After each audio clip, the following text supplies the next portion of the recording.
네, 지금부터는 투자해놓은 시간으로 이어가 보겠습니다. 현재 양시장 기관의 수급이 들어오면서 코스피 지수는 낙폭을 줄여가고 있고요. 코스닥 지수는 상승폭을 더 키워가고 있습니다.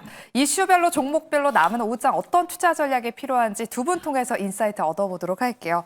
올리온 컨설팅의 윤혜림 대표, 나도 투자자문 이재규 본부장 두 분과 함께하겠습니다. 어서 오세요. 안녕하세요. 네, 그리고 저희가 마지막 순서로는 탑픽주가 또 준비되어 있잖아요. 두 분이 오늘 준비한 탑픽주는 무엇일지 저희가 마지막 순서로 한번 공개해 보도록 할게요. 먼저 반도체 섹터 이야기부터 나눠보겠습니다.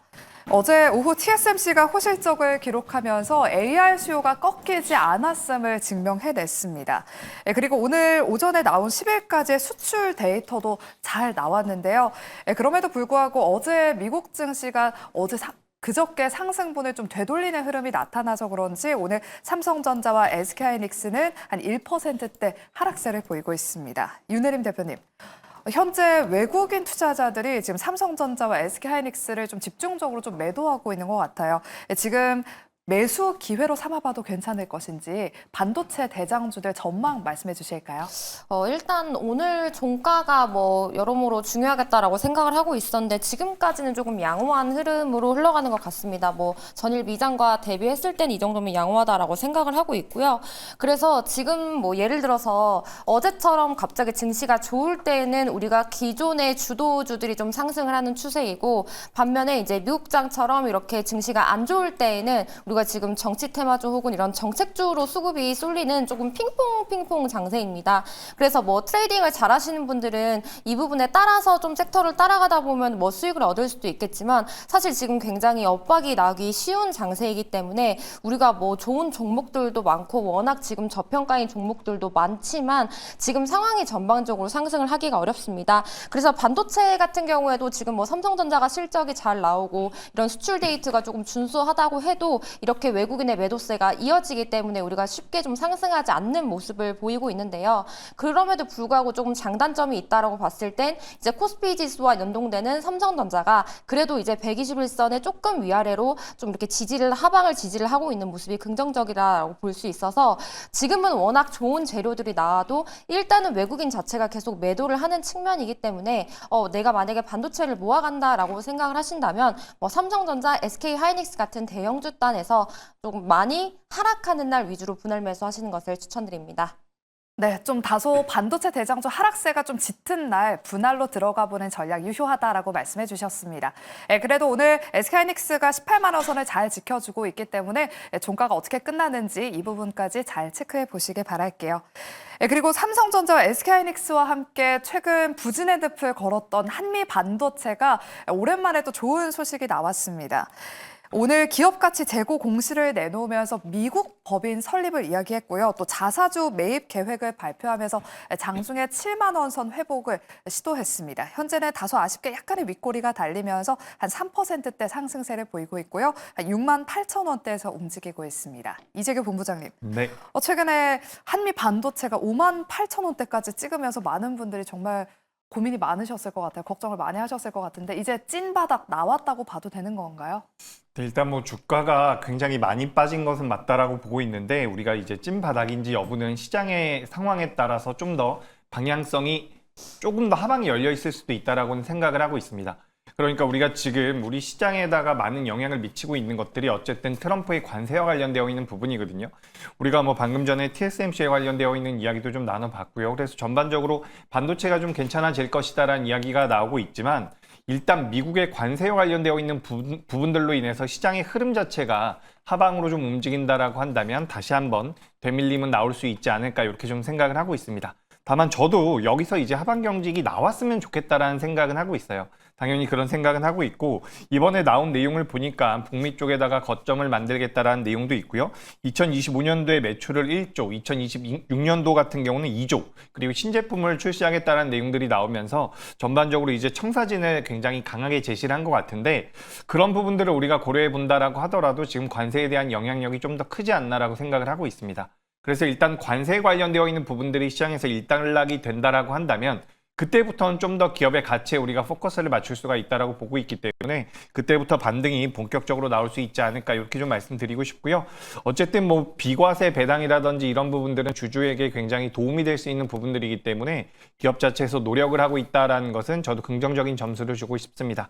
하지만 이제 수급적인 논리로 봤을 때에는 한미반도체가 작년에 굉장히 좋다라는 이야기들이 많았잖아요. 그래서 개인 투자자분들이 굉장히 많은 것으로 알고 있고요. 또 대차장고 같은 경우도 많이 늘어나 있는 것으로 알고 있거든요. 그래서 우리가 이제 수급적인 논리로 봤을 때는 매물대가 좀 많이 놓여 있기 때문에 저는 너무 공격적인 관점보다는 만약에 보유를 하고 계신다라고 한다면 추가 반등을 노려볼 수가 있겠지만 신규 매수를 한다라고 한다면 저는 비중 조절이 좀 필요하지 않을까. 오히려 저는 그러니까 기술력적인 면에서 지금까지 우리에게 보여줬던 것은 한미 반도체가 앞서 나가고 있지만 주가의 흐름 면에선 한화 비전이 조금 더 안정적이지 않나라는 의견 드리도록 하겠습니다.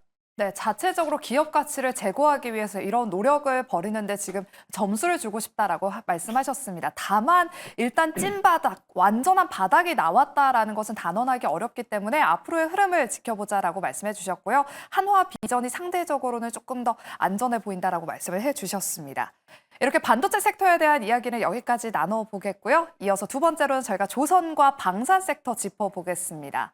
시장이 급락했을 때도 이 조선 쪽은 정말 견조한 흐름을 보였는데 오늘도 상승세를 이어가고 있습니다. 트럼프 대통령이 조선업 재건 의지를 내비치면서 경쟁력을 갖춘 동맹국의 선박을 구매할 수 있다라고 언급한 영향 덕분에 오늘 조선주들 현재도 좋은 흐름 이어가고 있는데요. 윤혜림 대표님. 그간 저희가 조선주 투자 전략 여쭤볼 때마다 급락 혹은 뭐 장대 음봉이 기회였다. 조정이 줄 때마다 들어가야 된다 이런 말씀을 해주셨거든요. 지금 구간에서는 어떻게 대응을 해봐야 될까요?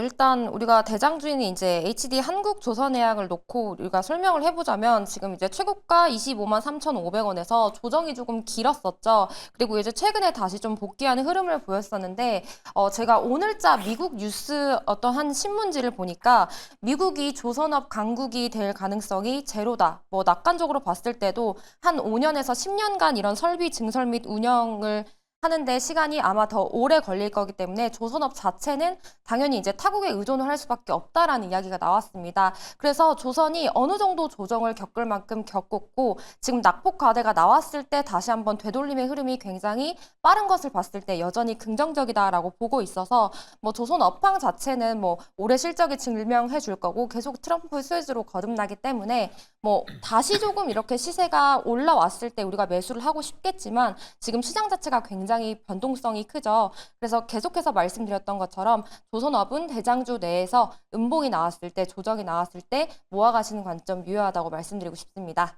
네, 조선주들은 대형주 위주로 음봉이 나왔을 때, 조정이 나왔을 때마다 계속해서 모아가는 전략 유효하다라고 말씀해 주셨습니다. 네, 그리고 최근에 LNG 알래스카 모멘텀을 다시금 봐야 된다라는 이야기가 나오고 있습니다. 최근에 한국을 방문했던 알래스카 주지사가 다시금 한국을 찾는다고 하는데요. 18일쯤에 다시 방한한다는 소식이 전해졌습니다. 이재규 본부장님, 네. 지난 방문 때는 별다른 성과 없이 오히려 알래스카 주지사가 방한하기 이전에 그 기대감으로 움직였잖아요. 이번에는 또다시 한국을 방문한다면 좀 뭔가 이야기가 나오지 않을까 싶긴 한데 LNG 모멘텀 지금부터 봐야 될까요?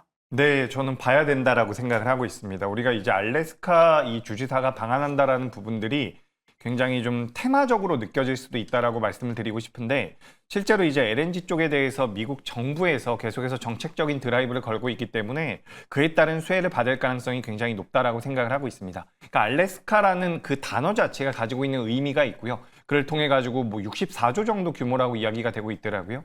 그런 부분들이 우리나라 시장에다가 영향을 미치고 있는 것은 맞는데 우리가 이제 본질적으로 따져봤을 때는 LNG 산업 쪽에 대한 투자가 이어지고 있다는 부분이죠. 미국 기준으로 봤을 때 전 정부라고 할 수 있는 바이든 정부에서 LNG와 관련되어 있는 프로젝트를 굉장히 많이 중단을 놨었던 그런 상황인데 여기서 이제 이번에 트럼프가 다시 한번 2기가 진행이 되면서 그 프로젝트, 정지됐었던 프로젝트들을 계속해서 승인해주면서 진행이 되고 있는 부분들이 있거든요. 2025년도에도 계속해서 승인이 진행될 가능성이 높고요. 어쨌든 에너지 쪽에 대한 모멘텀들을 받아간다라고 한다면 우리나라 LNG 기업들 같은 경우는 굉장히 매력적이지 않나라고 생각을 하고 있습니다. 그래서 우리가 조선주들도 좋은 모습을 보여주고 있고요. 뭐 LNG 관련돼서 우리가 조선 기자재 쪽들 같은 경우도 안정적인 모습들을 계속해서 보여주고 있는데 우리가 가만 돌려보면 3월 초부터 3월 말 그리고 4월 초까지 관련되어 있는 종목군들이 적게는 20%에서 많게는 30-40%까지 조정을 받았습니다. 그런 관점에서 본다라고 한다면 지금 주가가 반등이 나올 때는 되반등이 나올 수 있을 만큼의 조정을 이미 받았다라고 저는 생각을 하고 있는 거죠. 그런 관점에서 본다라고 한다면 조선주들은 여전히 매력적이지 않나 라고 말씀드리고 싶고요. 오늘도 뭐 현대힘스라든지 조선기자재 쪽에서 자금이 많이 들어왔는데 우리가 지금 조선 쪽 같은 경우는 MRO 쪽과 LNG 쪽을 둘 다 가져가고 있는 부분이죠. 근데 우리가 이제 LNG 쪽만 놓고 본다라고 한다면 LNG, 이 에너지 쪽에 대해서 모멘텀을 가지고 있는 기업들을 볼 필요가 있지 않을까. 그래서 시장에서 많이 이야기하고 있는 것은 우리 시청자분들께서도 잘 아시겠지만 뭐 태광이나 성광밴드 같은 피팅 기업들이 있다라는 말씀 드리고 싶고 최근에 조금씩 언급이 되고 있는 것 같아요. 다시 한번 그러니까 우리나라 대왕고래 프로젝트가 나왔을 때 많은 변동성을 보였었던 밸브 기업 중에서 화성 밸브도 최근에 많이 언급이 되고 있는 것 같습니다. 그래서 우리가 LNG 쪽에 대해서는 이렇게 좀 체크해 볼 필요가 있다라고 말씀드리고요. LNG 본행제와 관련되어 있는 기업 중에선 한국카본과 동성화인텍이 좋은 모습을 보여주고 있는데 뭐 근래에는 한국카본이 좀 더 탄력적인 것 같으니까 이런 기업들 같은 경우도 좀 추려가지고 매매를 해보시는 게 어떨까라는 의견 드리겠습니다. 네, 조선 쪽도 긍정적인 코멘트 주셨고요. 그리고 LNG 관련 종목들도 다시 눈여겨봐야 된다라는 말씀과 함께 특징주로 태광, 성광밴드, 화성밸브, 한국카본까지 짚어주셨습니다. 네, 그리고 저희가 방산주 이야기도 한번 짧게 나눠보겠습니다. 어제 우리 국내 증시가 불기둥을 뿜었을 때 외국인 투자자들이 어떤 종목을 가장 많이 샀냐 봤더니 방산주를 중심으로 정말 그야말로 폭풍 매수세를 보였습니다. 그중에서 한화 에어로스페이스를 700억 원이나 넘게 사들이면서 오늘 한화 에어로스페이스가 4%에 가까운 상승세를 보이면서 전고점 탈환을 목전에 두고 있습니다. 이재규 본부장님, 네. 한화 에어로스페이스 이제 전고점 탈환할 수 있을지 뭐 포함해서 방산주 전망도 말씀해 주시죠. 네, 제가 방산주에 대해서는 조금 살짝 보수적인 말씀을 드렸었거든요. 그러니까 네. 조선이 방산보다 조금 더 낫다. 제가 이런 말씀을 많이 드렸었는데 그런 이유에는 제가 조선은 조정을 먼저 받았다라는 말씀을 많이 드렸거든요. 근데 이제 한화 에어로스페이스의 주가 흐름을 놓고 본다라면 제가 방산에 대해서 살짝 보수적으로 말씀드렸던 게 조정이 너무 얕았다라는 이런 관점이었는데 지금 한화 에어로스페이스가 주가가 지난 3월 17일 날의 고점 부근까지 지금 거의 다 올라와 있는 상황입니다. 그래서 이 정도 올라왔다라고 한다면 저는 신고가를 한번 경신하지 않을까라고 생각이 들거든요. 그렇다라고 한다면 방산주들 같은 경우는 생각보다 이 조정폭이 깊지 않은 상태에서 되반등이 나올 수도 있지 않을까라고 생각이 듭니다. 그러니까 제가 일전에 보수적으로 말씀드렸었던 거에서 어떻게 보면 살짝 의견이 바뀌는 부분인데 어쨌든 글로벌 정세가 만만치가 않죠. 그래서 계속해서 이제 방산 쪽에 대한 모멘텀들이 붙을 가능성이 높다라는 말씀 드리고 싶고요. 또 하나 에어로스페이스 같은 경우는 또 그룹 차원에서 유상증자와 관련되어 있는 그런 파열음들이 굉장히 많이 잘 수습이 됐죠. 그런 관점에서 본다라고 한다면 외국인이든 기관이든 이 하나 에어로스페이스라는 기업에 대해서 메리트를 좀 더 크게 가져갈 가능성이 있다라고 보고 있습니다. 게다가 유상증자를 통해서 현지의 공장을 지금 증설하겠다는 이야기들이 나오고 있거든요. 그러니까 우리가 이 방산주에 대해서 좀 리스크다라고 이야기했었던 부분들이 유럽 국가들 같은 경우는 나토의 영내에서 물량을 소화하지 않을까 이런 고민들이 좀 있었던 부분인데 그런 부분들이 어떻게 보면 한화 에어로스페이스처럼 현지화를 할 경우에는 그게 이제 고민이 아니게 된다라는 거죠. 그런 관점에서 본다라고 한다면 방산주들 같은 경우도 다시 한번 우상향을 이어갈 수 있지 않을까라고 말씀드리고 싶고요. 일단 현재 주가 수준을 놓고 본다라면 저는 3월 18일 날의 고점은 한 번 정도 돌파하지 않을까라는 의견 드리겠습니다. 네, 한화 에어로스페이스는 전고점을 넘어서 신고가 경신도 한번 기대해 보겠습니다. 이어서 저희가 세 번째로는 제약 바이오 섹터 이야기 나눠보겠습니다. 오늘 이렇게 코스닥 지수가 상승할 수 있는 배경에는 제약 바이오 종목들의 상승세가 있는데요.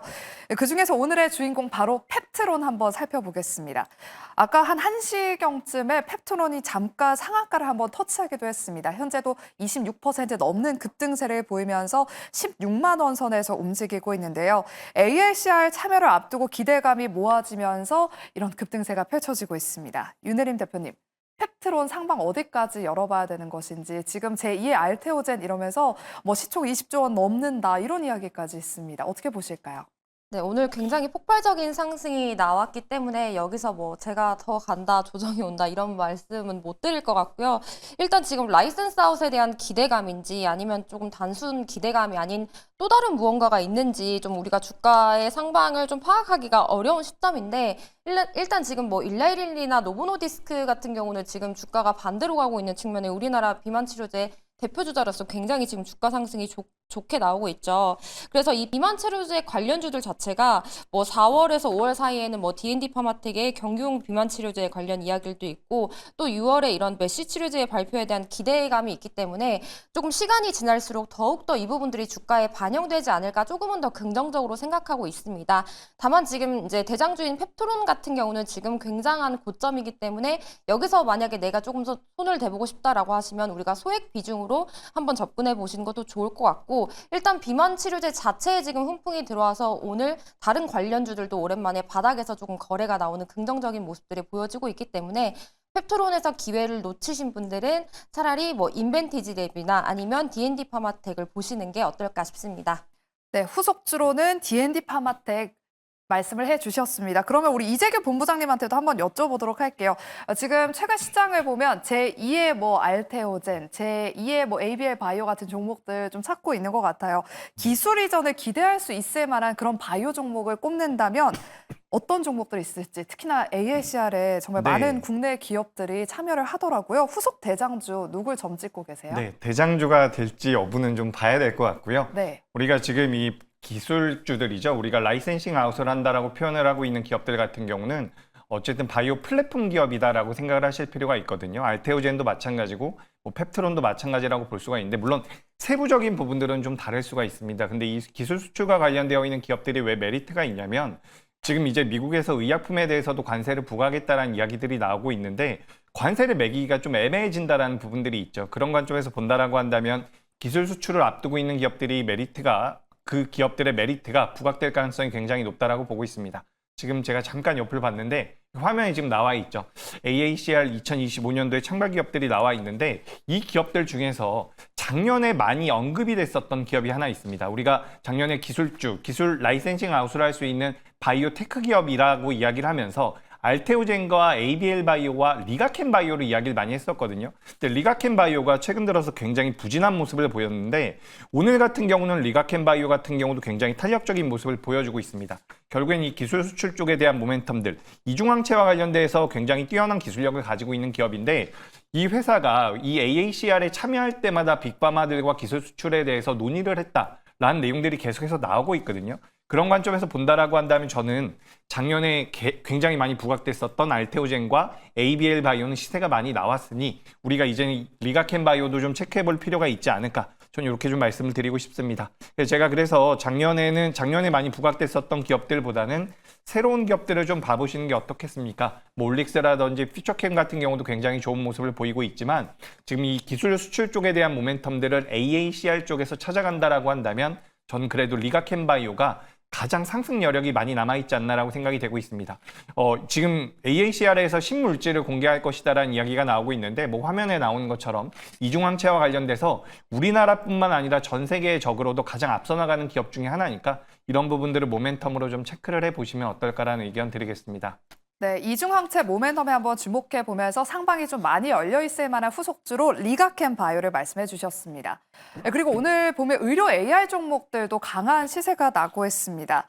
미국 FDA가 동물 실험을 단계적으로 폐지하고 AI를 활용하겠다라는 발표를 하면서 오늘 의료 AI 종목들 그야말로 급등세를 보이고 있는데요. 윤혜림 대표님, 이 시세가 좀 연속성 있게 이어질 수 있을까요? 우선 오랜만에 지금 굉장히 길게 하락을 하다가 조금 이제 이 하락을 멈춰주는 브레이크 신호가 나왔다라고 보고 있어서 긍정적으로 보고 있습니다. 다만 지금 시장 특성 자체가 뭐 한 가지 이슈가 계속해서 지속되기에는 조금 어려움이 있기 때문에 이 시세가 다음 주까지 좀 이어지는 건지를 보시면 좋을 것 같은데 일단 뭐 우리가 기술적인 관점으로 봤을 때 위치 자체는 좀 나쁘지 않기 때문에 긍정적으로 검토해 보셔도 좋을 것 같습니다. 네, 그럼 마지막으로 저희가 정치 테마 안에서 정책주 한번 여쭤보도록 하겠습니다. 네, 지금 조기 대선을 앞두고 민주당이 K컬처 분야를 국가 전략 산업으로 지정하고 감세 혜택을 주는 정책을 대선 공약으로 발표하겠다라는 그 기사가 확인되자마자 지금 웹툰 관련 종목들, 일부 종목들이 지금 상한가에 거래가 되고 있습니다. 윤 대표님, 오늘 오전부터 정책주들 또 웹툰 쪽이 움직이고 있는데 지금도 뭐 와이랩, 미스터블루, 핑거스토리 같은 종목들 상한가에 거래가 되고 있어요. 어떻게 보시는지 현 시점에서 웹툰 콘텐츠주 전략도 짜주실게요. 일단 오늘 상한가가 나왔다고 뭐 다음 주에도 좋으면 따라 붙을 수 있겠지만 또 다음 주에 어떻게 될지 모르겠죠. 그래서 저는 오히려 오늘 이렇게 시세가 나온 웹툰 관련주보다는 오히려 뭐 엔터주라든지 아니면 조금 K 화장품 등 이렇게 뭔가 이제 중국 한한령 해제 관련주들을 우리가 롱 관점으로 보시는 게 어떨까 싶습니다. 일단 우리가 지금 계속 이제 정치 테마주, 뭐 인맥주, 정책주 트레이딩 하느라 이제 바쁠 수도 있는데 우리가 처음에 말씀을 드렸었던 것처럼 뭐 맨날 이렇게 가는 게 아니라 예를 들어서 시장이 조금 안 좋다 싶을 때는 정치 테마주들이 확산을 하고 시장이 어제처럼 좋을 때는 다시 기존 주도주들이 확산을 하기 때문에 이 엇박이 날 수 있는 환경이 굉장히 크기 때문에 오히려 뭔가 테마적인 부분으로 접근을 하기보다는 정책적으로 우리가 올해 한 해를 두고 봤을 때 뭐 웹툰주도 좋지만 오히려 이런 한한령 해제 관련주들이 우리가 폭넓게 보시는 것이 어떨까 싶습니다. 그래서 뭐 지금 대표적으로 K-뷰티주들도 들쑥날쑥 하고 있지만 화장품 뭐 수출 데이터도 좋은 측면이고 어쨌든 뭐 이런 부분 관점은 올해 자체가 좋다라고 보여지기 때문에 오늘 급등한 이런 웹툰 관련주보다는 조금 다른 조정 중인 섹터와 종목들을 보시는 게 어떨까 싶습니다. 네, 웹툰이나 콘텐츠 쪽보다는 화장품이나 엔터 쪽을 말씀해 주셨습니다. 그리고 마지막으로 우리 이재규 본부장님한테도 한번 여쭤볼게요. 요즘 정책 테마 안에서 AI와 창투사들이 움직이더라고요. 네. 자금이 좀 한정되어 있다 보니까 트레이딩을 한다면 어디가 조금 더 유효할까요? 둘 다 좀 비슷한 것 같습니다. 그래서 지금 이제 우리 시장에서 정치 테마라고 이야기를 하면서 인맥과 정책이 나오고 있는데 지금 정책 쪽에서도 종목군들이 계속해서 늘어나고 있어요. 네. 방금 전에 우리가 이야기를 나눠봤었던 뭐 웹툰이라든지 이렇게 자금이 들어오고 있는데 AI와 창투사 같은 경우는 지금 전반적으로 한번 시세가 나왔다라고 저는 생각을 하거든요. 그래서 우리가 좀 비슷한 관점으로 보실 필요가 있다라고 보고 있는데 우리가 좀 중장기적으로 본다라고 한다면 그래도 저는 AI와 관련되어 있는 기업들이 어떨까라고 생각을 하고 있습니다. 그래서 AI 소프트웨어와 관련되어 있는 기업들, 뭐 아까 전에 이야기도 잠깐 하셨던 것 같은데 뭐 코난 테크놀로지라든지 마음 AI 같은 기업도 좀 체크해 볼 필요가 있고요. 뭐 추가적으로 의료 AI 같은 경우도 매력적이지 않나라는 의견 드리면서 트레이딩 관점으로 비중은 좀 줄이실 필요가 있다라는 말씀 드리겠습니다. 네, 그럼 마지막 순서로 이제 두 분의 탑픽주를 한번 공개해 보겠습니다. 먼저 우리 윤혜림 대표님 어떤 탑픽주를 오늘 준비해 오셨을까요? 네, 나름 좋은 종목들을 얘기했다고 생각하는데 요즘 워낙 변동성이 커서 네. 그래서 차라리 우리가 지수 상승 측면에서 지수 투자 ETF를 접근하는 게 어떨까 싶어서 오늘은 코덱스 코스닥 레버리지 ETF를 좀 말씀을 드리려고 합니다. 네. 그래서 지금 뭐 우리가 고점 대비했을 때 코스피 코스닥 지수가 굉장히 많이 빠져 있는데 특히 이제 코스닥 지수 같은 경우는 뭐 이렇게 하락을 했으면 이제 개별 종목들이 조금 한 1.5배에서 2배 정도 더 빠진다라고 생각을 하시면 좋을 것 같아요. 그런데 어느 정도 지금 우리나라 시장이 지지를 해주고 있어서 여기서 반등이 나온다면 다시 한번 코스닥 지수에 대한 반등이 빠를 거야라고 생각을 하기 때문에 우리가 이제 적립식 매수로 뭐 최소 한 10분할 정도 생각한다는 관점으로 이 빠지는 날마다 조정이 오는 날마다 이 코스닥 지수를 매수를 하시면 좋을 것 같습니다. 네, 우리 윤혜림 대표님의 변동성이 높은 시장 안에서 좀 안정적으로 가지고 갈 수 있을 만한 코덱스 코스닥 150 레버리지를 오늘 탑픽주로 소개를 해주셨습니다. 이어서 우리 이재규 본부장님의 탑픽주도 바로 공개해 볼게요. 어떤 모멘텀을 가진 종목 준비해 오셨나요? 일단 정책 모멘텀입니다. 어제 시장에서 많이 부각이 됐었죠. 이 탄소 포집과 관련되어 있는 기업인데 방금 전에 이제 대표님 말씀 들어보니까 저도 좀 안정적인 걸 할까 싶은 생각이 드네요. 근데 제가 오늘 준비한 것은 이 탄소 포집과 관련돼서 에어레인이라는 기업을 좀 준비를 해봤습니다. 기체 분리막 이렇게 그러니까 탄소를 포집할 수 있는, 탄소를 분류할 수 있는 기술력을 가지고 있다라고 하는데 전 세계에서 7개 정도의 회사밖에 할 수 없는 기술력이라고 이야기가 되고 있습니다. 근데 지금 이제 정책적인 부분에서 AI 그 탄소 포집 쪽이 부각이 된다라고 한다면 자금이 좀 더 연속성을 가지고 들어올 가능성이 높다라고 보고 있고 상장된 지 오래되지 않은 기업이기 때문에 우리가 보유해소 물량도 어느 정도 체크할 필요가 있는데 보유해소 물량에서도 일단은 한 달 정도는 자유로울 가능성이 높다라고 보고 있기 때문에 이런 기업들을 좀 눈여겨보시는 게 어떨까 말씀드리고 싶습니다. 저도 이제 변동성이 너무 큰 기업들 같은 경우는 부담을 느끼곤 하는데 지금 우리가 어쨌든 6월 달에 조기 대선이 있기 때문에 정책적인 부분들 같은 경우는 계속해서 부각될 가능성이 높겠죠. 그리고 추가적으로 우리가 물론 이 에어레인이라는 기업을 굉장히 긴 가치 투자의 관점으로 접근하는 것은 아니지만 지금 트럼프 같은 경우도 탄소 포집 쪽에 대해서는 굉장히 우호적이거든요.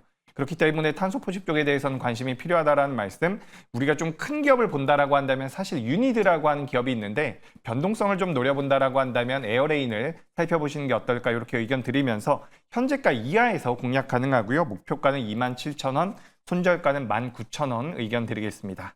네, 우리 이재규 본부장님은 탄소 포집 관련주로 에어레인을 오늘 탑픽주로 소개해 주셨습니다. 이렇게 저희가 준비한 순서는 여기까지고요. 저희 개인적으로도 우리 윤혜림 대표님의 코덱스 코스닥 150 레버리지가 또 목표가를 꼭 달성해서 우리 코스닥 지수가 더 올랐으면 좋겠습니다. 네, 그럼 저희는 다음 주 월요일 이 시간에 12시 다시 찾아오도록 할게요. 오늘도 함께해 주신 여러분 고맙습니다.